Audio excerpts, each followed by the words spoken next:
Thank you, Chairman, and thank you, panelists. Um, Seems like we ought to celebrate every opportunity to where we have bipartisan agreement. We're all against forced labor. Um, it's it's uh, it's deplorable, and I think America has a moral responsibility as the leader of as the superpower and the leader of the free world to hold other nations accountable for this. Now, here's my question, and I haven't asked the chairman this or talked to him about it. And this might not be even something that's comfortable to talk about among the industries that I represent.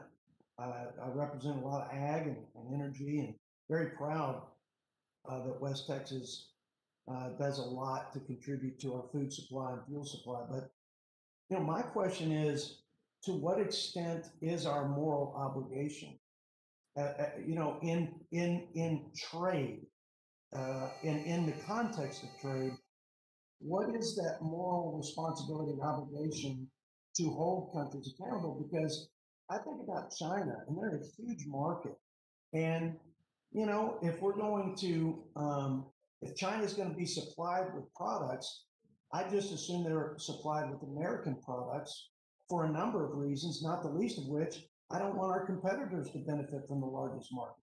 That said, above and beyond, or maybe not above and beyond, but beyond just forced labor concerns, there are innumerable human rights violations. I mean, is religious liberty rights throwing people in prison because of their faith, and political persecutions and freedom of movement and association, wrongful imprisonment for all the above? And where does this, what is our 10 commandments of how we shall address these in the context of trade? Because I'm against forced labor, and I'm against everything else I just said, and how you balance the sort of accountability, uh, uh, uh, sort of leadership role with the opportunities on the economic strength and prosperity side, which strengthen America's security and leadership in the world, which means we can advance freedom and American values. I'm not saying I have the answer to this. This is really a philosophical question for everybody on the panel. But I'll ask Brian Lowry if he would comment. I mean, do we need to go beyond forced labor, or is it just forced labor we care about? I mean, it seems like if we went through the entire list, we might not do any business with China. We didn't even mention the pandemic and their recklessness in contribution to that on the on life lost and the trillions of dollars spent. So I'll stop there, Brian, unless I start ranting, but help me wade through that. Well, thank you, Congressman. You've raised a very important issue. I think this hearing is focused on forced labor. It's what we're talking about in the current context. But the issue of human rights, the violation of human rights, the disrespect of a human being has been around for centuries. It clearly is not an easy problem to solve, but it's one that does take our attention. It warrants our efforts and our resources. As I said earlier in my testimony, we really do support the efforts to prevent, identify, and eradicate forced labor globally, and we applaud Congress's bipartisan commitment for the implementation of those efforts.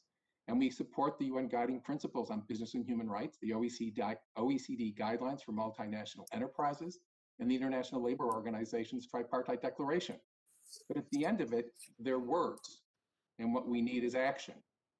One of your colleagues, I think it was Congressman Sanchez, said, we're creating a race to the bottom. That's an unfortunate environment, and it's not where we should be leading. Racing to the bottom is not a leadership position that we should take.